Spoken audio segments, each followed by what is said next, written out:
Okay, so tonight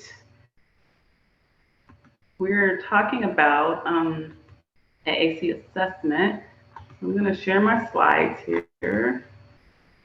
And what you as a parent or caregiver can expect during the AAC assessment process. And we are very happy that you're here and or watching this recorded. I am Margaret Edwards, and I am on the NWACS board and have been for, I don't know, about a year or so. And also here helping me present is... I'm Molly Menzie. I'm a speech language pathologist, and I'm a NWACS volunteer.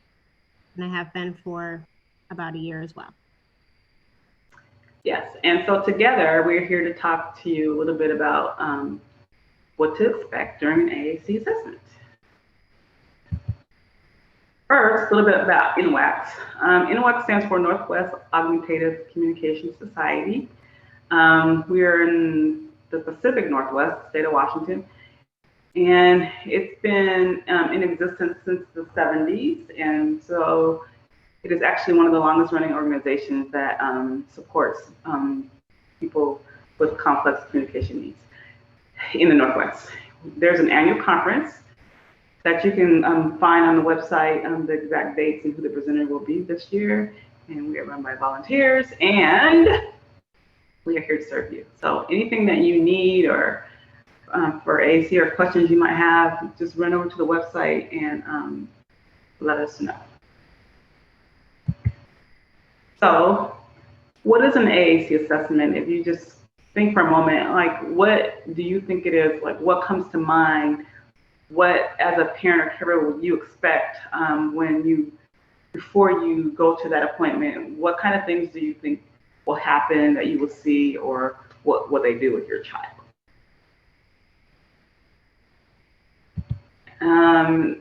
According to ASHA, which is our national organization, you can read the definition there from ASHA, but what it means basically is that your child will meet with an SLP who's knowledgeable in AAC, and the SLP will guide you and your family and the child through some activities and possibly present some different AAC systems, just to determine, which system might work best for your child, which strategies might work in helping your child use AAC, what additional supports are needed. For example, if your son or daughter might need a key guard to help them access their AAC system, are they going to use their finger to point to something, or are they going to use some other kind of alternative access system? So all that sort of thing will sort of be determined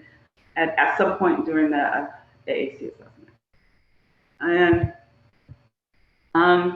as part of it, the parent or guardian will be asked to give a detailed history. We'll talk a little bit more about that in the next slide. There are probably, it says formal or informal, but actually it's possible that there could be both. Some informal information gathered about your child's language skills, and possibly some formal information gathered, possibly some trials with some different AAC systems. And while these are being trialed, it should be some fun activities. So it might not even seem like your child is being assessed for AAC, because it might just feel like they're playing, and if it does, that's a great thing. And at the end of that, then there will be some team discussion. Of course, you as a parent or guardian is part of the team, and then eventually a recommendation for an AAC system. So the history. The history gathered is usually by the therapist, the SLP, asking a lot of questions. So parents, guardians would be prepared to answer some questions about possible medical history. And also, if you can't answer these questions right then and there, it's okay. But as long as the SLP is just going to be trying to gather some baseline information. And of course, hearing vision is always important to know. And it's also essential to know as far as determining a good AAC system. The therapist will want to know about your son or daughters. And, you know, are they in school? Are they out of school? What kind of classroom do they attend? Do they have a history of using AAC? What are their language skills like? What's their vocabulary like verbally, or if they have some verbal language? Verbally, can they say all the sounds that we would expect them to be saying at their age, or do they have some trouble? So all this sort of things, background information will be gathered. The SLP will use this information not only to help select the AAC device, but also to include in a report that eventually will be written and shared with the family. And so as far as the language assessment goes, sometimes there's already a speech and language evaluation report that your child has had maybe from school or from another private therapist. So actually, if you have those, it would be probably nice if you bring them with you to the AAC evaluation. If not, again, that's okay. The speech therapist might use something called a communication matrix. These are just a list of some AAC assessments, formal or informal. The most important thing probably that you need to know about these assessments is that you might be asked to answer lots of questions because you know your child the best. And also some of these tools, like the last one, the Dynamic AAC Goals Grid, sometimes they'll use an acronym like the DAG. So if any acronyms are used like AAC or something like that, as you're working with your therapist, just be sure and ask them, like, what does that mean?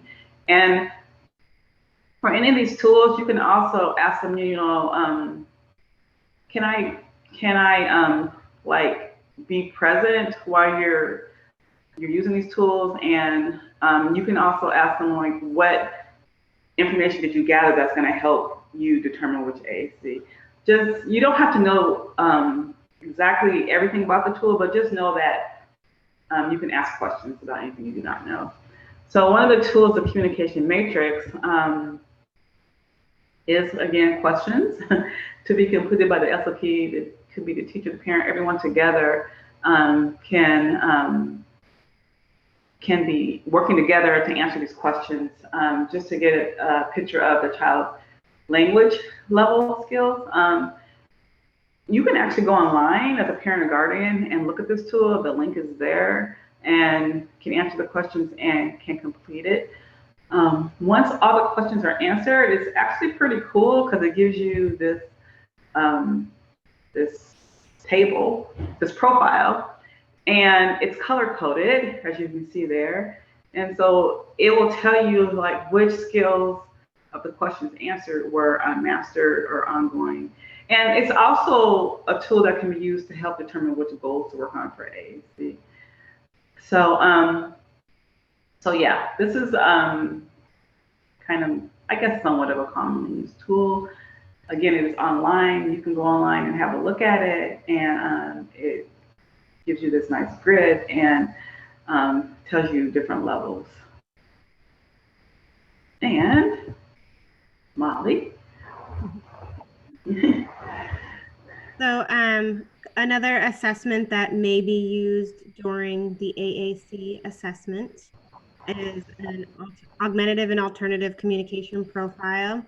This is an assessment that can identify areas of strength and weakness with respect to your child's language skills or ability to use AAC if they're already using AAC. It can support goal making, and it can compare performance over time within the individual. It also helps to demonstrate for team members what their roles could be within the intervention process as environments in which would be the most optimal to support child learning.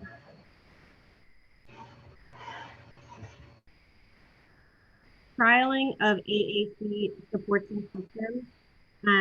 This process can take quite a long time, several months sometimes, because when we are looking at what a child can do within the AAC system, the time within your allotted evaluation, which is an hour or 2 hours, is likely not going to be sufficient enough in order to bring that SLP and team and parent to a decision. So during the actual evaluation, you may see your SLP trying a couple of different support systems, modeling a given support system like text or communication board or iPad communication app on it. And seeing how the child responds. If this is that child's very first time having ever had exposure to a system, then likely you're not going to see a lot of responsivity to the child. You might see interest, maybe something that looks like play, where they're touching it, but nothing basically intentional. This is going to give the information on how is a child interacting with a given AAC system, be it a low-tech system like or an iPad vocabulary system on it. So yes, we will do some of this during the 1 to 2 hour evaluation slot, but we will also have this occurring throughout therapy sessions while you're figuring out what's the what.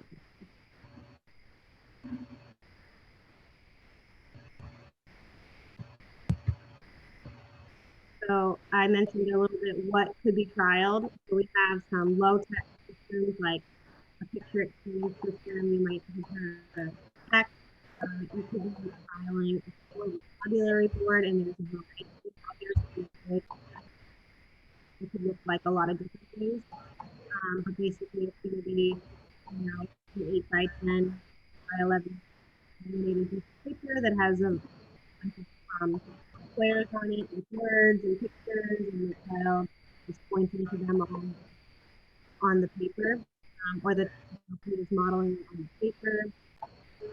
You might see something that's more of what we call a mid-text AAC system. This could be a go-tech, big-mac. That's okay. So what it is it's usually like a battery operated type of system that you program to say certain things to match sometimes pictures and sometimes without pictures, like a Big Mac wouldn't have any pictures on it. It might be a grid size of 9 or 20 or something like that. And it's working on pressing the correct picture to give you intended message. But it could be like a Big Mac, which is just a circular button. And the SLP has programmed it to say something so that every time the child pushes the button, the message that is spoken could be, I want more cookies, please.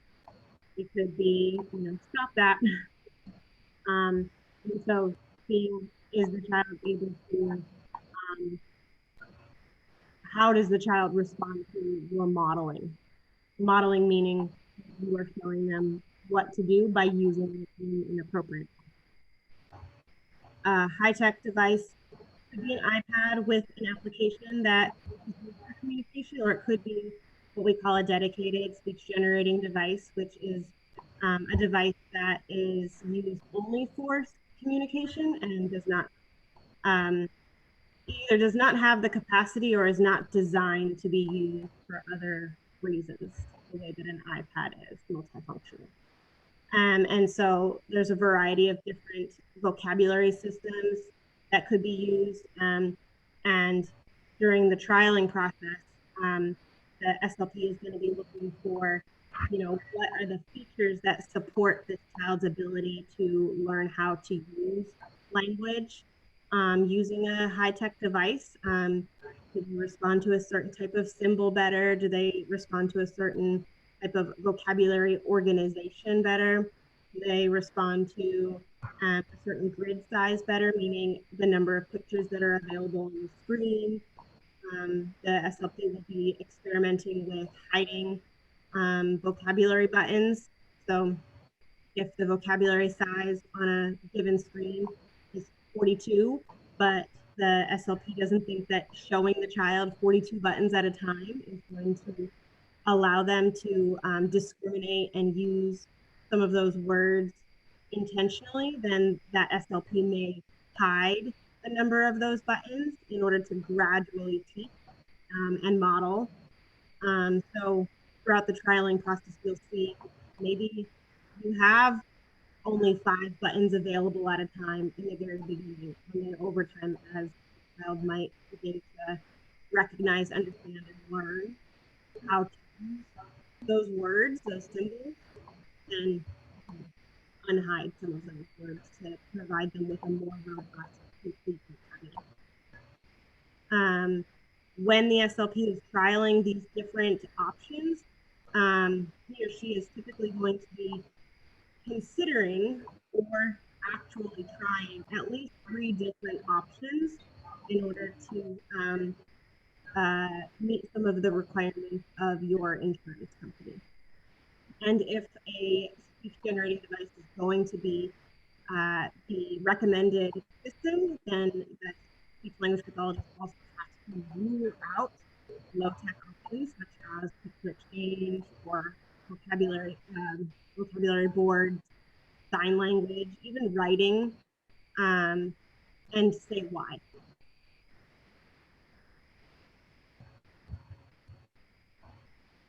During your assessment process, which I had mentioned is you're going to have your initial evaluation, which may occur in the beginning of your treatment process. It may occur in the middle of your treatment process. The assessment itself is a 1 to 2 hour appointment, and the SLP at that time is going to make some decisions about what could be supportive systems for the child to trial over a course of a longer period of time. And so what the SLP might do is recommend trialing a device that the family can take home. So at this time, the SLP will have the family put in a request for a specific device that they are both finding that could be supportive. Once the family gets this device, once they receive the trial device, the SLP will help them to get it set up and give them some strategies they can use at home for helping their child learn how to use this AAC system effectively. And then within the therapy sessions, continuing to build on what they're learning and what they're working on at home, and providing continuous parent training and support within these therapy sessions, and ongoing evaluating of how the child is responding to this particular AAC system. Something to be thinking about is that there are several device manufacturers, otherwise vendors for another word, that create these AAC systems, the high-tech speech generating devices, that oftentimes have longer wait lists for receiving a trial device. So be aware that, this AAC assessment process can be drawn out even longer just by the fact that you may have to wait up to 6 weeks to receive a home trial device in order to find out how that's really going to look in your day-to-day life.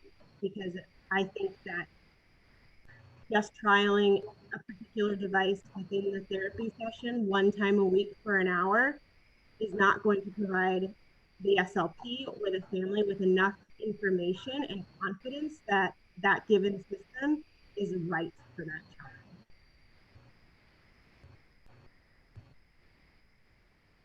So here is a video about a mom who has a young girl with, I believe she has a cerebral palsy diagnosis and autism spectrum disorder diagnosis.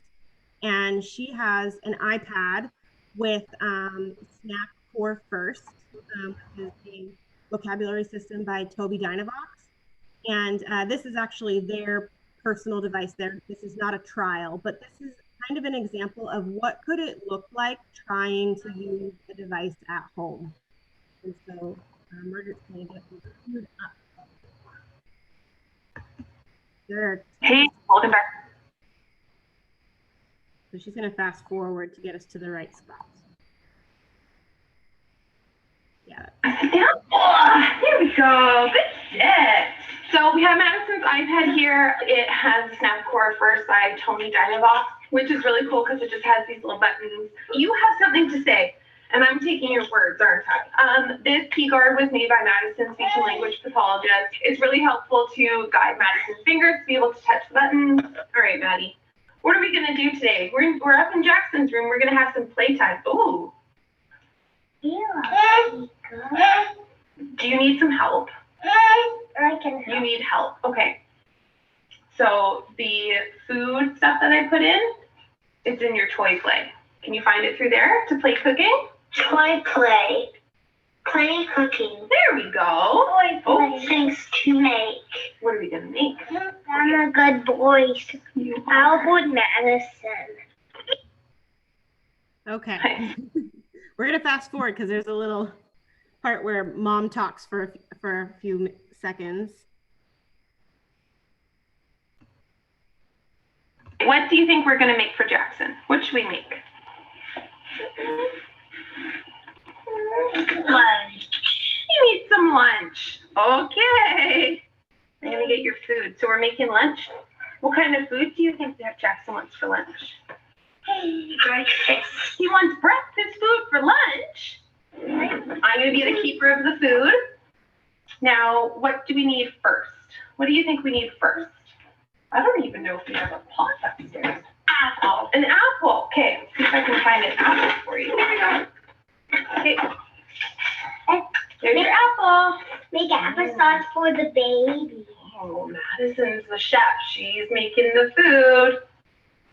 And there you go. Stirring up that apple.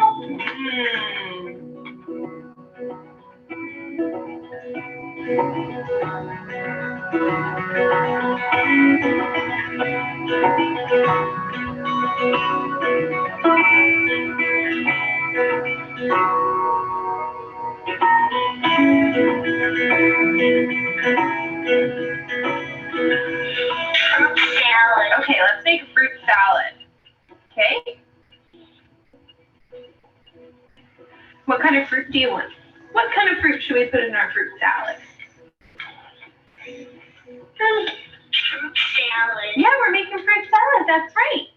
You have an apple right now. Apple. Should we do a strawberry or an orange? Can you tell me on your iPad? Should we put in a strawberry or an orange into our fruit salad?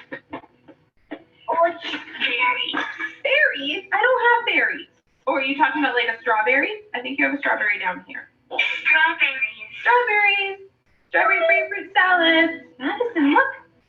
Look what Jackson has. Jackson, tell her what you have.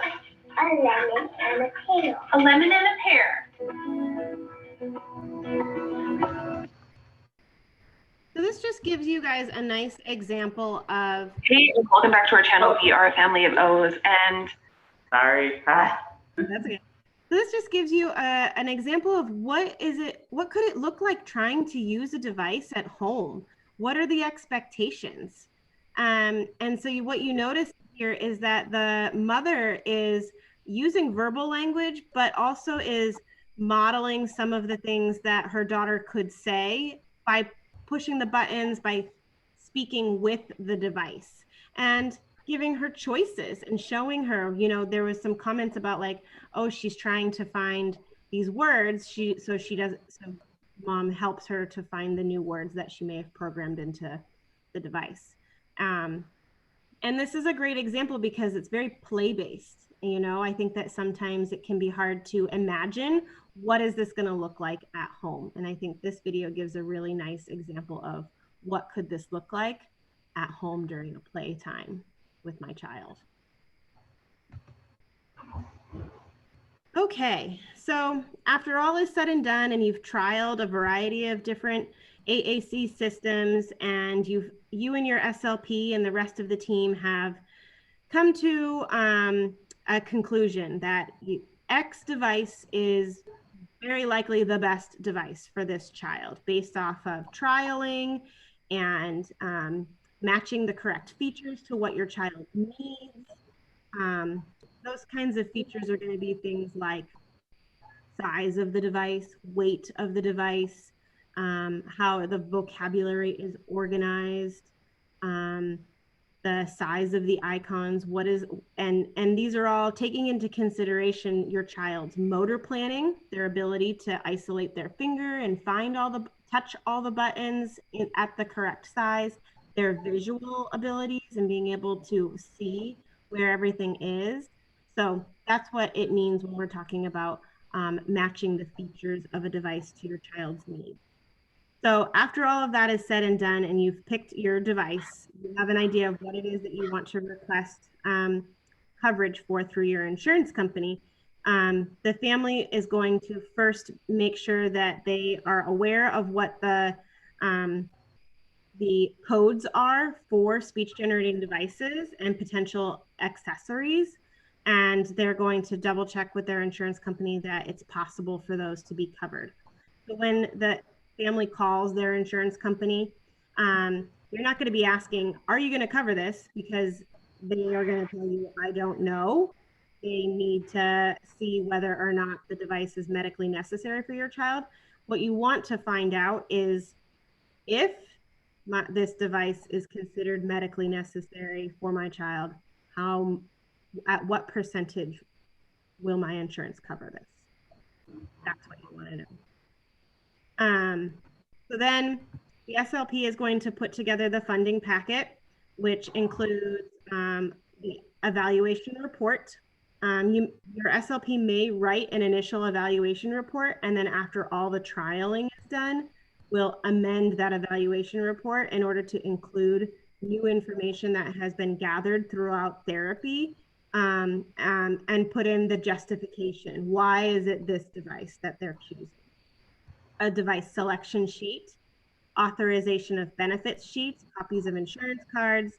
You will also need to include an after visit summary from the pediatrician. So at when the SLP is telling you, I'm going to start putting together my funding packet, I need to know that your child has had a doctor's appointment within the last 6 months. And I need a copy of that visit summary. So if your child has not had a doctor's appointment within the last 6 months, that's something that hopefully your SLP has informed you of previously, so you can get it scheduled quickly so that funding report doesn't get pushed back. And then the SLP will also request a certificate of medical necessity or a prescription to be signed by your child's pediatrician. And so all of this stuff is going to be sent to the manufacturer, the company that makes the system that you're wanting. They're going to check it for completeness, make sure that all of the paperwork is there. They're even going to do a preliminary insurance check, and then they will submit it to your child's insurance company. And then once that has happened, that's when more waiting happens. So they're going to decide to approve it, to deny it, or to ask for more information. So that can take a couple weeks, it can take a month, take a little longer than that, because we all know how insurance is. Right. So kind of the key takeaways that we want you to gather from this presentation is that the AAC assessment can be the starting point of this process, but it can also occur in other parts of your therapy timeline. So for instance, if you're working with an SLP and you've been going along doing a variety of other therapy strategies and your child's not progressing, an AAC assessment could kind of happen in the middle, and then you could start your trialing there. Maybe you started some trialing and then you do your AAC assessment, and it's possible you could continue to do more trialing after your assessment. Funding for AAC is going to come after the trialing period. In the schools, the district will typically provide AAC devices if your child needs it. If your child is also seeing a private therapist, it's possible that that private therapist will support you in getting a device that is not provided by the school. Correct me if I'm wrong, Margaret, but when a device is provided to a child through the school district, it still belongs to the school and they have to give it back at some point. Yeah, that is at graduation. Yeah. Yeah. So it's not permanent. Yeah. So that's why it can also be, why you might be going through a private practice. Correct. The process for an AAC assessment from starting to finishing can take several months. So be patient, be aware that this is not going to happen after one appointment or 2 appointments. It's going to take a while. Yeah.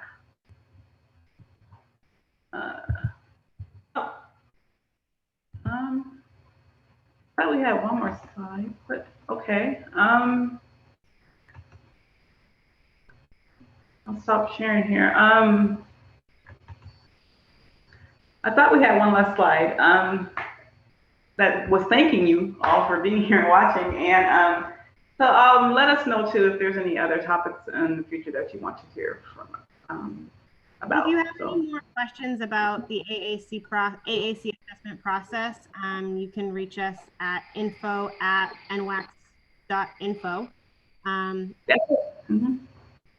And yeah, and we'll get back to you with some answers on that. And yes, like Margaret said, if you have recommendations for future topics for us to discuss and present regarding the AAC, please send us an email at info@nwacs.info. Yes.